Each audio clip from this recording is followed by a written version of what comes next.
IFCA identified by Truecaller.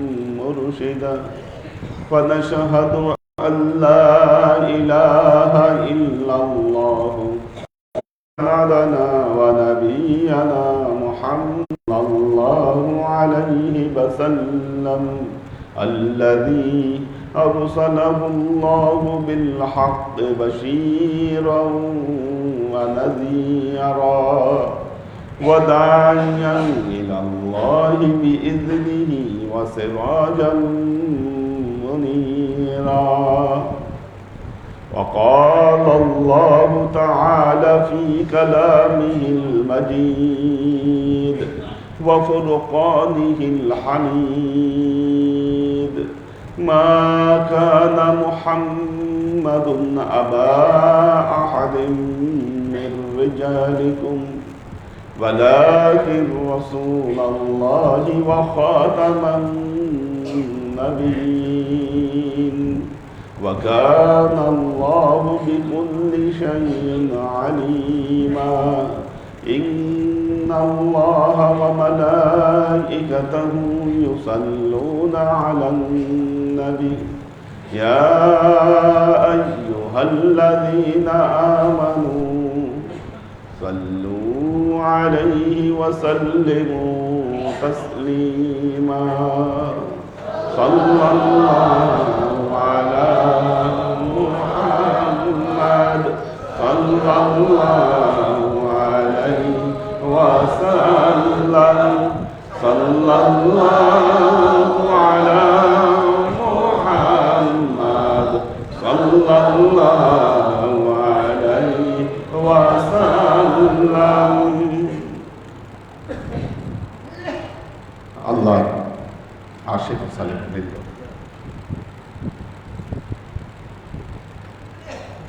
আপনারা তরিকায় মুহাম্মাদিয়া সালেক।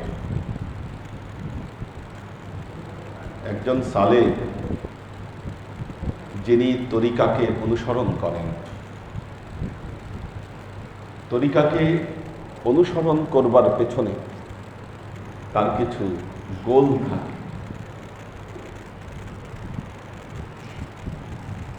গোল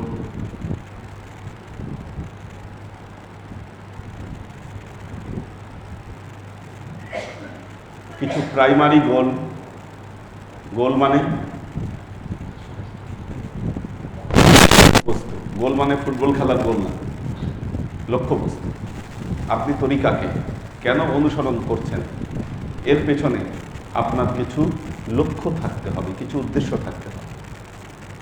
কেন তরিকাকে অনুসরণ করছেন, এটা সুপ্রিম গোল। আমরা কাল কিয়ামতের ময়দানে আল্লাহর সাক্ষাৎ লাভ করব, নবীর শাফায়াত পাব, আমরা নাজাতের পথ আমাদের জন্য উন্মুক্ত করব। এগুলো সুপ্রিম গোল, এবং এই গোলগুলো পরবর্তী সময় আফটার লাইফে আমরা এই গোলগুলোর কথা বলছি, কিন্তু আমাদের ইহকালীন জীবনেও এটার কিছু গোল আছে, কিছু লক্ষ্য আছে, কিছু উদ্দেশ্য আছে। আমরা কেন তরিকা পালন করব? আপনারা তরিকায় মুহাম্মদীর সালেক আসতেছেন, ক্লাস করছেন, যাচ্ছেন, এর মাধ্যমে যদি আপনাদের গোল বা উদ্দেশ্য এটা যদি আদায় না হয়, তাহলে এই যে সাধনা, এই সাধনা করে ফলাফল কি দাঁড়াবে আপনার? এখন আপনি সালেক, আপনি জানেনই না আপনার কি উদ্দেশ্য, আপনার কি গোল, কি আপনার করা উচিত। এটা যদি আপনি নাই জানেন, আপনার জীবনে পরিবর্তন আসবে কিভাবে?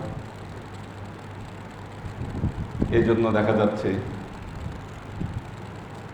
আপনি ক্লাস করতেছেন, আসতেছেন, যাচ্ছেন, কিন্তু আপনার মধ্যে পরিবর্তন আসছে। আমরা মোহাম্মদিয়া তরিকার যে গোলগুলো নির্ধারণ করতে পারে, প্রথমত হলো ইসলাম সম্পর্কে জানা, ধর্ম সম্পর্কে জানতে হবে আপনাকে। এবং এই যে জানা, এই জানাটা আল্লাহ আপনার উপর ফরজ করে দিয়েছেন। তলাবুল ইলমি ফরিদাতুন আলা কুল্লি মুসলিম। আপনি এখানে আসতেছেন, বসতেছেন, শুনতেছেন, এর দ্বারা আপনার একটা বড় ফরজ দায়িত্ব আদায় হচ্ছে। আল্লাহ এর দ্বারা আপনাকে তালবে এলেমের অন্তর্ভুক্ত করেছেন এবং তালবে এলেম হওয়ার কারণে আল্লাহ আপনার জন্য শহীদি মৃত্যু নিশ্চিত করেছেন।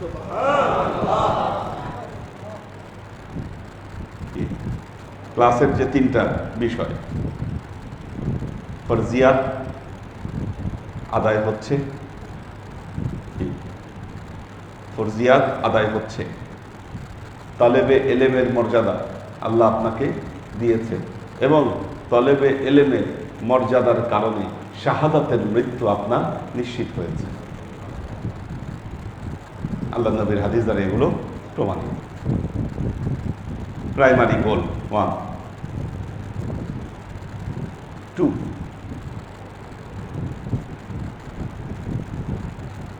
শুধু এলেম অর্জন করলে হবে?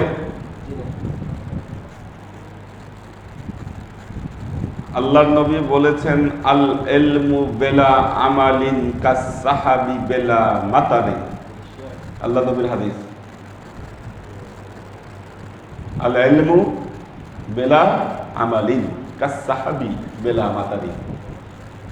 আমল ছাড়া এলেম ওই মেঘের মতো যেই মেঘে কোনো বৃষ্টি নাই। আচ্ছা, এখন আপনি মোহাম্মদিয়া তরিকার সালেক জ্ঞান অর্জন করতেছেন, মানুষকে জ্ঞান দিবেন। আপনি নিজের মধ্যে পরিবর্তন না আনলে কি, পরিবর্তন না আনলে আপনি মানুষকে কি আলো দিতে পারবেন? ইয়া আইয়ুহাল্লাযীনা আমানু লিমা তাকুলুনা মা লা তাফআলুন মা লা তাফআলুন কাবুরা মাকতান ইনদাল্লাহি আন তাকুলুনা মা লা তাফআলুন। আল্লাহ বলতেছে, হে ঈমানদারগণ, তোমরা মানুষকে সেই কাজের আদেশ কেন দিচ্ছ যা তোমরা নিজেরা করো না?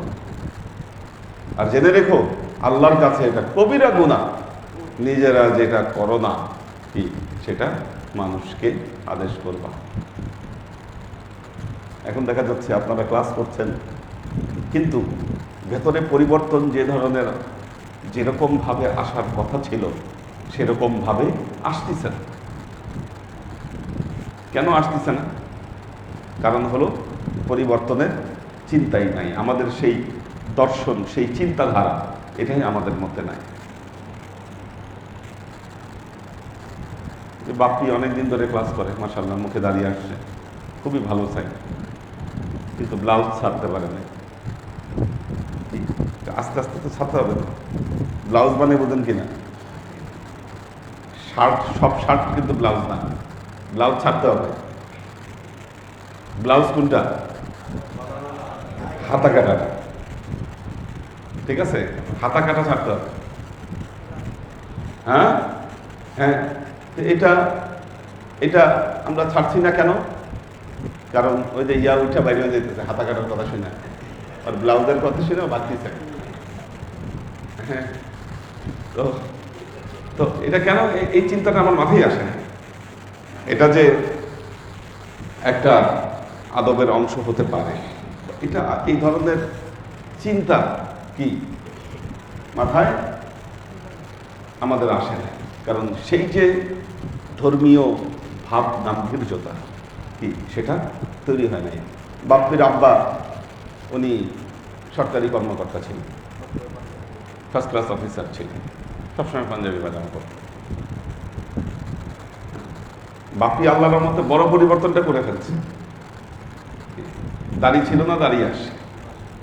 বাকি পরিবর্তনও, কারণ আমাদের, আপনারা 20 বছর 30 বছর ক্লাস করতেছেন, আপনাদেরকে দেখে মানুষ শিখবে।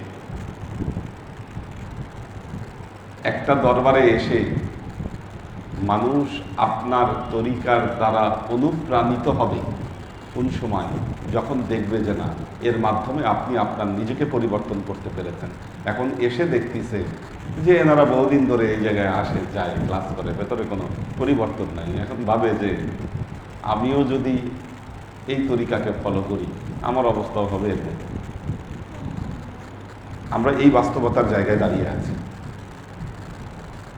কেন আপনাকে দেখে অনুপ্রাণিত হবে? ও তো ভাববে যে না, আমি যদি আসি আমারও একই পরিণতি হবে।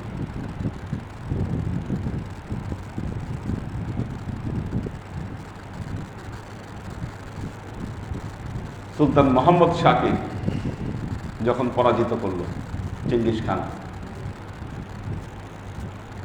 তখন দেখে যে বুখারা নগরীতে যাচ্ছে, ঢোকার আগে দুই পাশ দিয়ে অনেকগুলো লোক দাঁড়ায় আছে, তাদের মাথার মধ্যে গামলা সাদৃশ্য কিছু।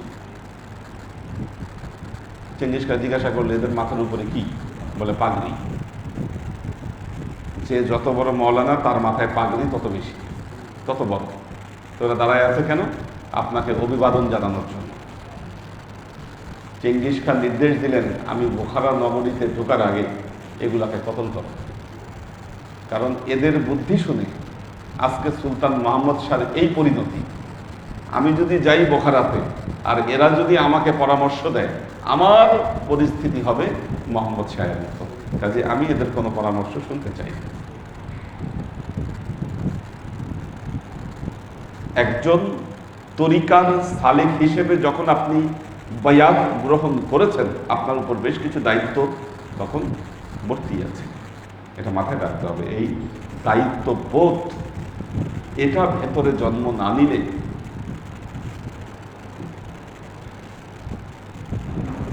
বিষয়টা আপনার জন্য ক্ষতির কারণ হবে। দায়িত্ববোধ ভেতরে আসতে হবে।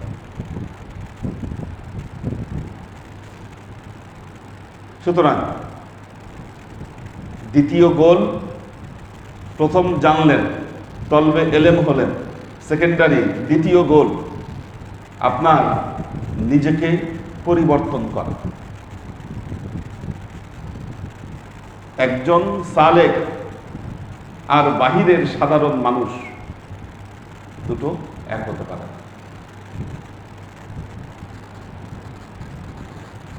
বেশ কিছু জায়গায় আপনাদের সমস্যা দেখতে পাচ্ছি, প্রবলেম।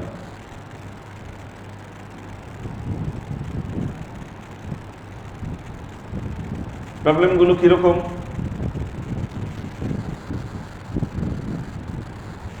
জুমার নামাজের পরে, আগে জুমায় খাওয়া দাওয়ার ব্যবস্থা ছিল দূরবর্তীদের জন্য। দূরবর্তী পীর ভাইরা শুধু খাওয়া দাওয়া করত। সবার সুবিধার্থে বলা হয়েছে, আচ্ছা ঠিক আছে, একটা দিন সপ্তাহে সবার জন্য করা যেতে পারে।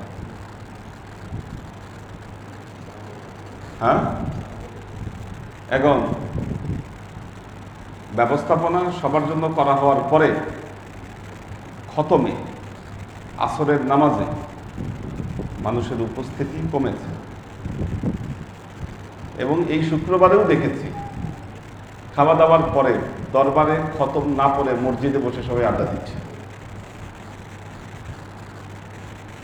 আমার নিজের দেখা, দরবারে মানুষ নাই, মসজিদে গিয়ে আড্ডা দিচ্ছে। তার মানে বোঝা গেল দায়িত্ববোধ, খতম, এগুলার প্রতি আগ্রহ, ইচ্ছা সবকিছু লোপ পেয়েছে। মানে আমাদের যে প্র্যাকটিস সেটা ঠিক মতো হচ্ছে না।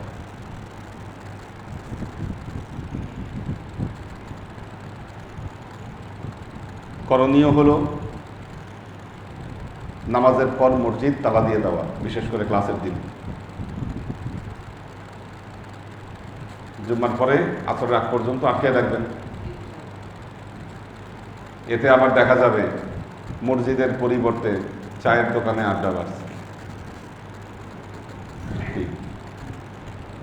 কিন্তু এই যে নিজের দায়িত্ববোধ কি, এটা কিন্তু দায়িত্ববোধের জায়গাটা কিন্তু পালন হচ্ছে না, এবং আমরা এই জায়গায় ঢিল দিয়ে ফেলেছি।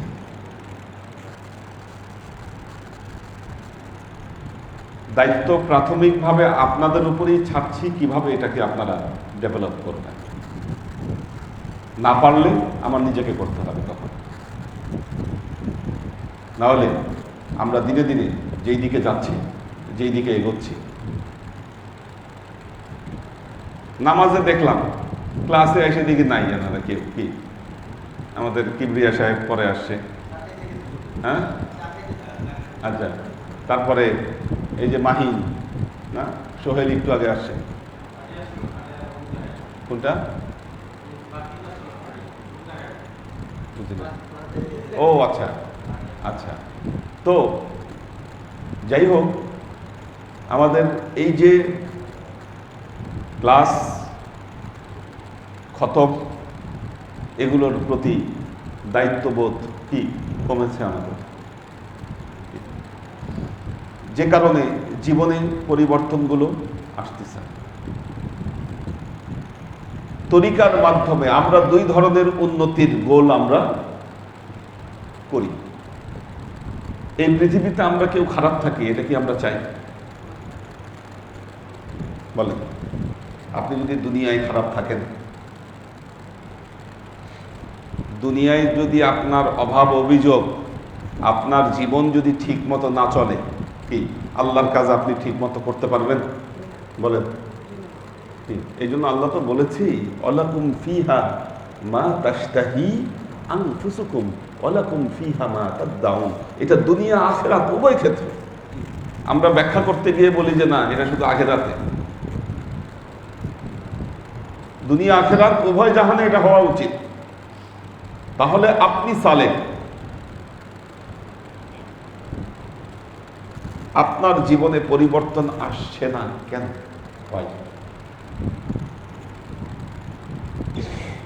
বরং আমরা দুই ধরনের উন্নতি আমরা চিন্তা করতে পারি। পরকালে কি হচ্ছে আমরা তো এটা দেখতে পাচ্ছি না, পরকাল দেখার ক্ষমতা আমাদের এখান থেকে নাই। কি কাজে পরকালের ওয়াজ এত করে লাভ নাই, আগে দুনিয়ার ওয়াজটা আপনি দেখেন।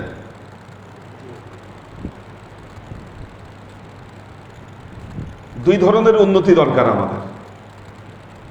এক হলো আধ্যাত্মিক উন্নতি, কি আধ্যাত্মিক উন্নতির সাথে সাথে আমাদের বৈষয়িক উন্নতিও দরকার। দুটোই দরকার, কারণ বৈষয়িক উন্নতির সাথে যদি আপনার আধ্যাত্মিক উন্নতি, এ দুটো যদি সমান্তরাল আগায়, আপনি পথভ্রষ্ট হবেন না।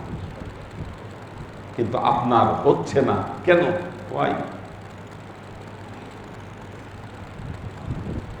কারণ হলো, আপনি যখন তরিকার বায়াত গ্রহণ করেছিলেন, তখন আল্লাহর কাছে ওয়াদা করেছেন আপনি জান এবং মাল দিয়ে খেদমত করবেন।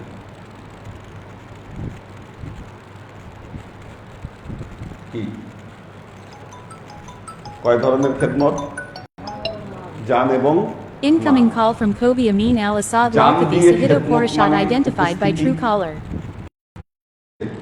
অনেকে ভলেন্টিয়ার ওয়ার্ক দিল, সবাই মিলেই করেছে কাজ। এই যে ভলেন্টিয়ার ওয়ার্ক, এটা তো খেদমত, এটা কিন্তু খেদমত। রান্না বান্নার দরকার ছিল, মেয়েদের কেউ কেউ রান্না করে দিয়েছে গেস্টদের জন্য। রান্না করাও তো কষ্ট, ঠিক, এটা তো ভলেন্টিয়ার ওয়ার্ক, ঠিক, এটা হলো খেদমত।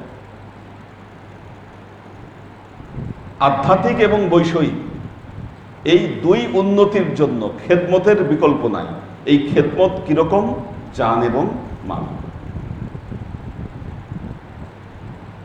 জানি খেদমত, জানি খেদমত, ক্লাসে উপস্থিতি। বিশেষ করে আমাদের এটা বাধ্যতামূলক করতে হবে। আমাদের এলাকার পীর ভাই যারা, তারা সপ্তাহে 3টা ক্লাসই করবে, উপস্থিত থাকতে হবে তাদেরকে। আবুল ফাত্তা আসে নাই কেন ক্লাসে? কইছে? হ্যাঁ, কোন দেন? কামরুল আলম কই? হ্যাঁ, তো ক্লাসের দিন 1 নম্বর যাবে কেন? হ্যাঁ, আচ্ছা, তো এই ডাক্তারের শিডিউলও পরে নেওয়া যায় চাইলে, আজকে দিতে হবে কেন? বুঝছেন না? এটা মাথায় রাখতে হবে। এই দায়িত্ববোধ ভেতরে জাগ্রত হতে হবে, নাহলে এই যে 2 প্রকার পরিবর্তন আপনারা এই 2 প্রকার পরিবর্তন আপনারা লক্ষ্য করতে পারবেন না।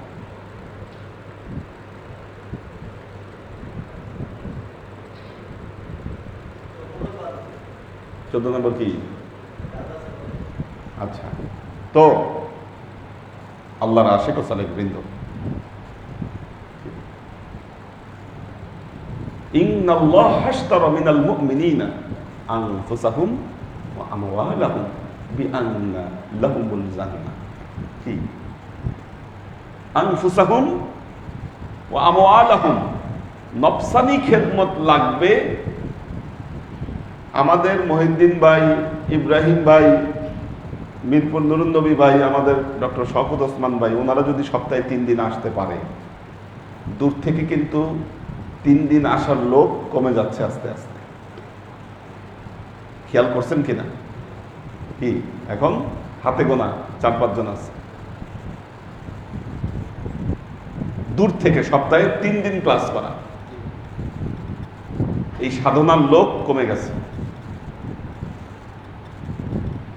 যারা দূর দরাজ থেকে এসে ক্লাস করছেন, বরং এলাকার লোকের ক্লাস ফাঁকি দেওয়ার প্রবণতা বেড়েছে।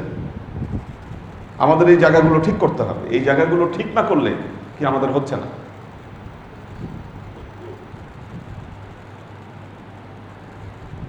মালিক খেদমত,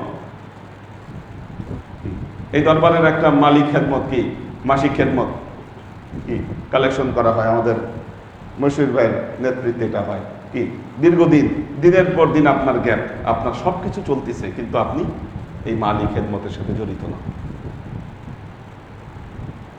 আপনি কিভাবে আশা করেন আপনার উন্নতি হবে?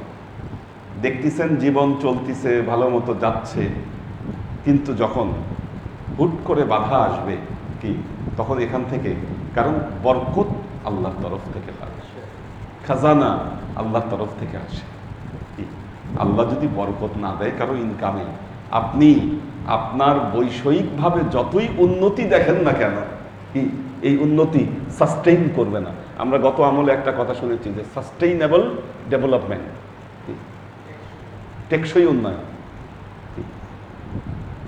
আধ্যাত্মিক এবং বৈষয়িক জীবনের টেকসই উন্নয়নের জন্য নফসানি এবং মালি খেদমতের কোনো বিকল্প নাই।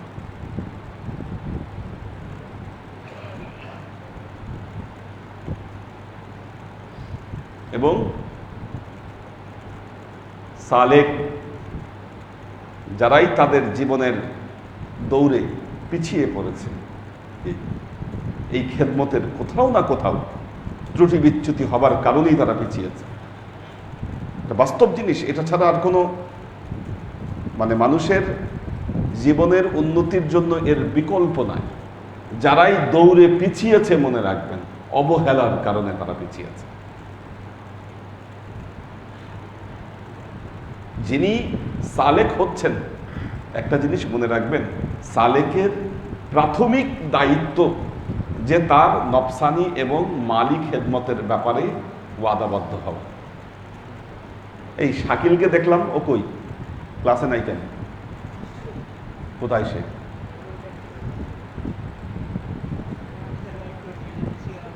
হ্যাঁ, এই শাকিল কই? দেখো তো।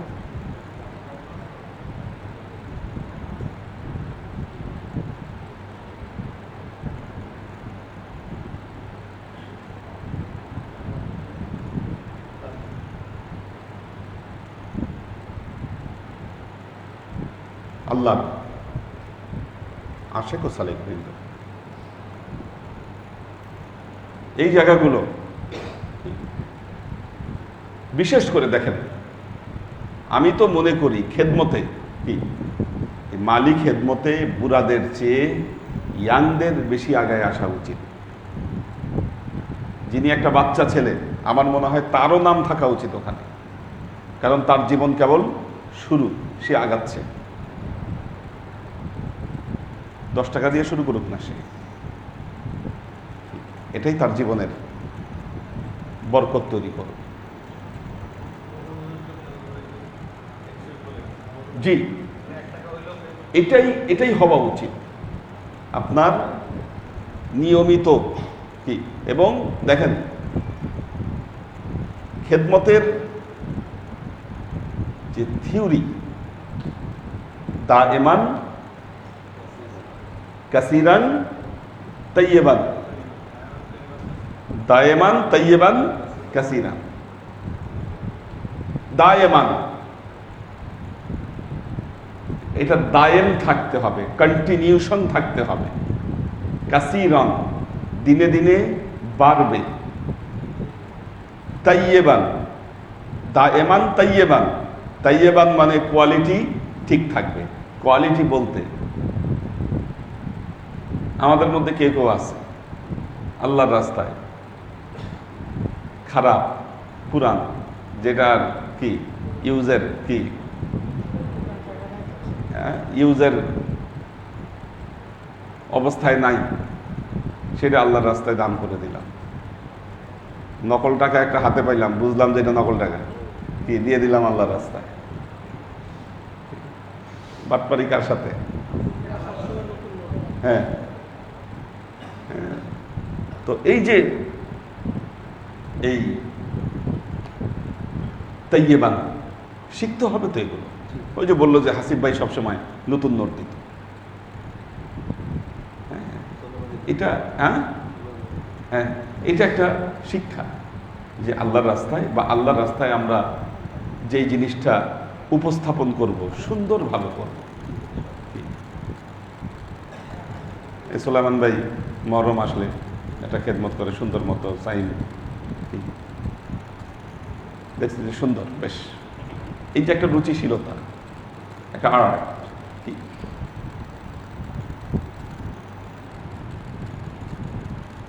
কারণ হাল জাযাউল ইহসানি ইল্লাল ইহসান, আপনি আল্লাহকে যা দিবেন আল্লাহ আপনাকে তাই দিবেন। আল্লাহকে ফাঁকি দিবেন, আপনি ফাঁকি পাবেন। আল্লাহকে আপনি সুন্দর জিনিস দিবেন, আল্লাহ আপনাকে সুন্দর জিনিস ফিরিয়ে দিবেন। আমরা বুঝি না এই মহাসত্য। পৃথিবীর এই মহাসত্যের যে ধারাটা, এটা আমরা বুঝতে পারি না বলে আমরা ভুল করে ফেলি। আমি মনে করি একজন সালেক যখন বয়াত করছেন, ক্লাস শুরু করছি কয়টায়? 11টা বেজে গেল। হ্যাঁ, 28 মিনিট হচ্ছে, দেরি করেই শুরু হচ্ছে। আর কিছুক্ষণ কন্টিনিউ আমরা করি। তো যে প্রসঙ্গে ছিলাম, একজন সালেক বয়াত পড়ার পর শুরুতেই তাদের হাতে আসলে তরিকার গোল কি কি এই জিনিসটা তাদের হাতে বুঝিয়ে দেওয়া উচিত। কারণ এখন কিন্তু আগের দিন নাই। আমরা বিশ্ববিদ্যালয়ে যেগুলো কোর্স পড়াই, কি এই কোর্সের মধ্যে আমরা শুরুতে তাদেরকে বলে দেই যে তোমার এই কোর্সের গোল কি। আমরা বলি লার্নিং আউটকাম। এলো, এটার লার্নিং আউটকামটা কি, এই কোর্স পরে হবেটা কি, এরকম কিছু আমাদের লক্ষ্য থাকে। ঠিক আছে, তো এই লক্ষ্যগুলো তার জানা থাকলে একজন সালেক সাধনার পথে এগোতে পারে। আমরা বাস্তবতা এমন দেখতেছি, মসজিদের মধ্যে যখন নামাজ পড়তে যাচ্ছেন আপনারা, এখানে ছেলেপেলে থাকতেছে, এরা নামাজে যায় না, নামাজ পড়ে না। তাহলে আমাদের এই অবস্থা যদি হয়, আমরা আসলে আগাচ্ছি কোন দিকে? আপনারা বলতেছেন সবকিছুতে উন্নতি হচ্ছে, তারাক্কি হচ্ছে, কোথায় আমাদের উন্নতির লক্ষণ কোথায়? তারাক্কি কোথায়? হ্যাঁ, স্ট্রাকচারাল উন্নতি দেখতে পাচ্ছেন, স্ট্রাকচারাল উন্নতি হচ্ছে, কিন্তু ভেতরের যদি আধ্যাত্মিক উন্নতি আমাদের যদি না হয়, তাহলে এই যে ডেভেলপমেন্ট, এটা সাস্টেইনেবল ডেভেলপমেন্ট কখনো হবে না। এটা আমাদেরকে বুঝতে হবে। কিন্তু তাকওয়া, পরহেজগারিতা, এই দিকে কোনো পরিবর্তন আসছে না। আপনি খালি বিল্ডিংগত পরিবর্তন, এই পরিবর্তন দেখলেই আপনার হবে? আমাদের সালেকদের ঈমান, আমল, আখলাক কোন দিকে পরিবর্তিত হচ্ছে, এটা তো আমাদেরকে দেখতে হবে।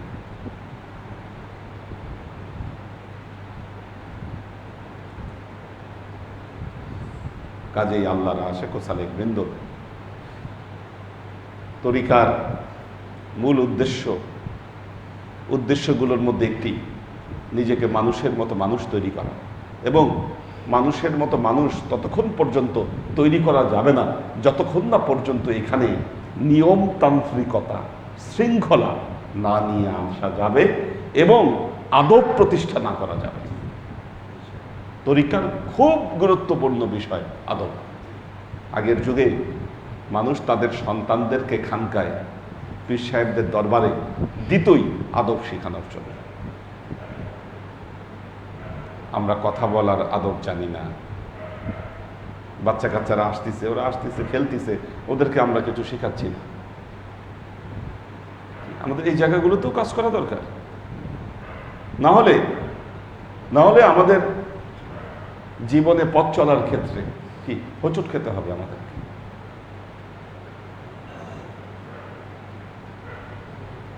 কাজেই আল্লাহর আশিক ও সালেক বৃন্দ, এই ফিল্ডগুলোতে আমাদেরকে কাজ করতে হবে। এখানে একটা অভাব দেখতে পাচ্ছি। মেয়েদের মধ্যে একসময় বিশৃঙ্খলা খুব বেশি ছিল, এখন কিছুটা লাইনে আসছে, ওদের আরও লাইনে আনতে হবে। আমরা বলেছিলাম মেয়েদেরকে কার্ড করে দেওয়া বা আরও বিভিন্ন জিনিস, এগুলো আমরা আস্তে আস্তে করে ফেলব। যেগুলো বলেছি কাজ হচ্ছে, কাজ আমরা করব ইনশাল্লাহ। ঠিক আছে? তো এখন জুমার দিনে আপনারা খাওয়া দাওয়া করে যে মসজিদে গিয়ে আড্ডা মারেন, ক্লাসে থাকেন না, বাসায় চলে যান, এটার প্রতিকার কিভাবে বলেন?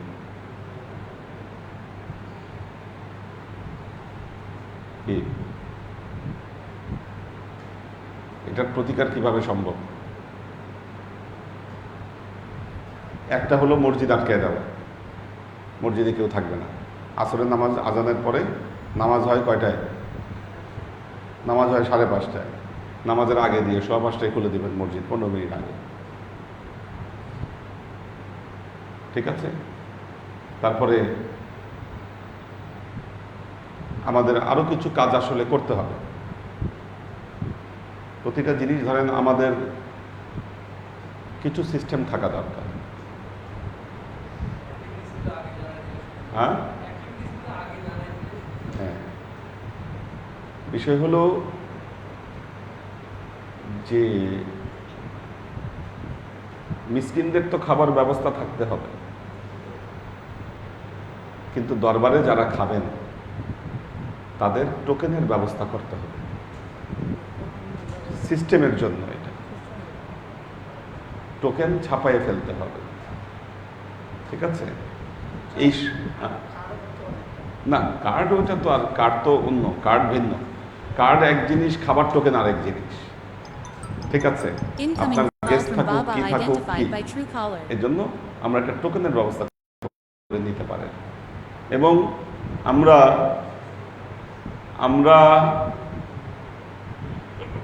টোকেন 1 সপ্তাহ আগে দিয়ে দিব। 1 সপ্তাহ আগে বলতে টোকেনটা বিতরণ করা হবে আমাদের আসরে সূরা কাহাফের আমল যখন করব তখন।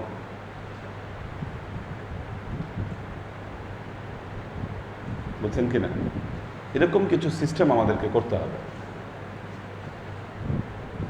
এরপর খতমে আপনাদেরকে পাওয়া যায় না।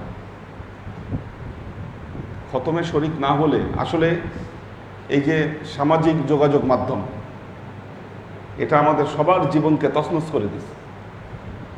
কোনো কিছুর প্রতি কনসেন্ট্রেশন কম থাকা, মনোযোগ কম দেওয়া, এই যে আমাদের যে ভবিষ্যৎ প্রজন্ম যারা বেড়ে উঠতেছে, ওদের যে কি অবস্থা হবে পরিণত বয়সে গিয়ে, আল্লাহু আলাম, আল্লাহ ভালো জানে কি হবে তাদের। যেভাবে আসক্তভাবে এইরকম তাকায় থাকে, কি পরিণতি তাদের হবে আল্লাহ ভালো জানে। এজন্য জীবনবোধ, জীবন দর্শন, এগুলো কোনো ক্ষেত্রে তাদের পরিবর্তন আসছে না। আল্লাহ আমাদেরকে রহম করুন এই জায়গাগুলো।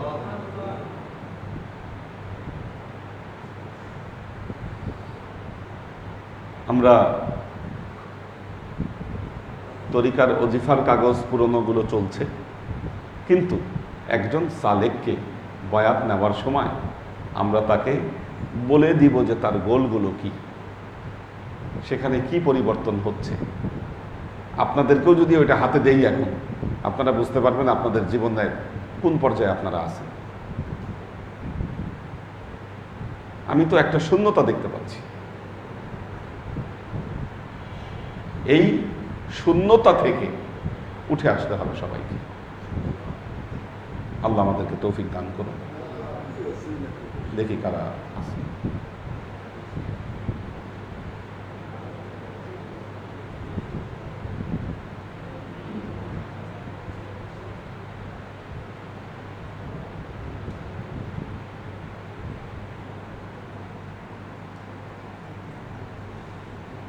শোয়েব খান, মাহফুজুল হক উজ্জ্বল, আবির আহমেদ আরিয়ান,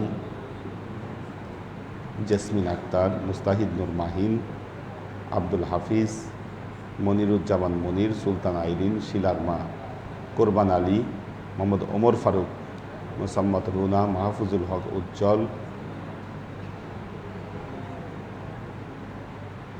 আচ্ছা, মাহফুজুল হক উজ্জ্বল একটা প্রশ্ন করেছে, যারা এটা করতে হবে আর কি। হ্যাঁ, ঠিক আছে। আমাদের আলাল ভাইয়ের স্ত্রী, উনি খুব অসুস্থ, দোয়া চেয়েছেন। মিজানুর রহমান, নুরুল ইসলাম ফরিদপুর ভাই আছেন, মাসুদ মুস্তাজির, সালাউদ্দিন খান ইমরান, আমেনা ওয়াদুদ, শেখ তোফায়েল শহীদ, অন্তরা আহমেদ, পর্ণা বিনতে কাদির, সুরভি আক্তার নিপা, মীর ইব্রাহিম, একে আজাদ, এইচ.এম. মিল্টন, সৈফা বিনতে আমির, সুরাইয়া আক্তার, হুমায়রা চৌধুরী হাসনা, লুনা তাবাসসুম লুবনা, আপেল মাহমুদ, মইনুল হক, মাসুদ কবির, এইচ.কে হানিফ, এইচ.কে কনক, আলাউদ্দিন শেখ, ফরিদা ইয়াসমিন, ফারহান আহমেদ। আল্লাহ সবাইকে ভালো রাখুন, সুস্থ রাখুন।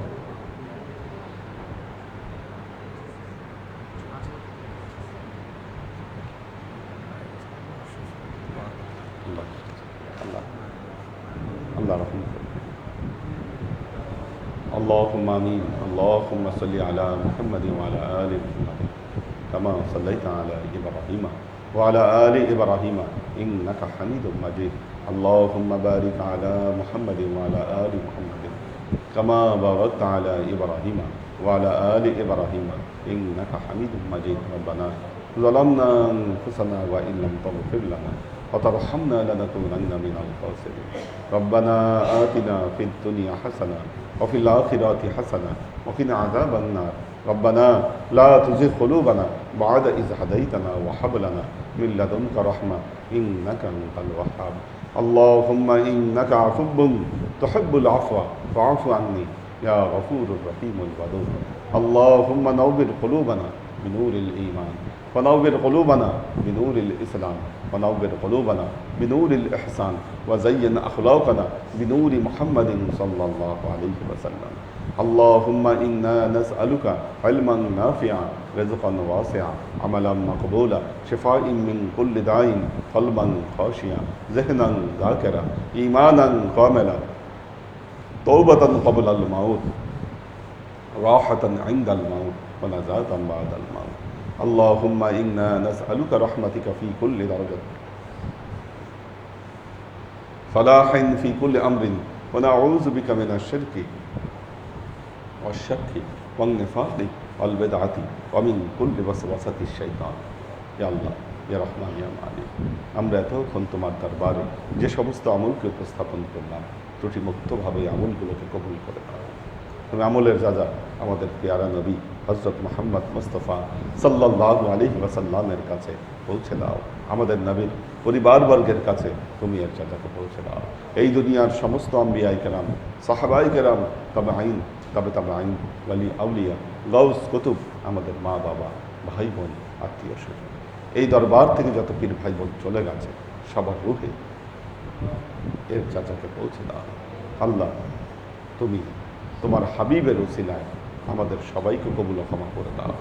আমাদের জীবন থেকে সমস্ত অভাব, অভিযোগ, বালা, মুসিবত, দুঃখ, কষ্ট, রোগ শোককে দূরভূত করে দিয়ে দৃঢ় হস্তে তোমার দ্বীনের খেদমতের তৌফিক তুমি আমাদেরকে দান করো। আজীবন যেন তোমার হেদায়েতের পথে প্রতিষ্ঠিত থাকতে পারি সে তৌফিক তুমি আমাদেরকে দান করো। সুবহান রাব্বিকা রাব্বিল ইজ্জাতি আম্মা ইয়াসিফুন, সালামুন আলাল মুরসালিন, আলহামদুলিল্লাহি রাব্বিল আলামিন। ওয়াজআল আখির কালিমাতিনা ইনদাল মাউত লা ইলাহা ইল্লাল্লাহ মুহাম্মাদুর রাসূলুল্লাহ সাল্লাল্লাহু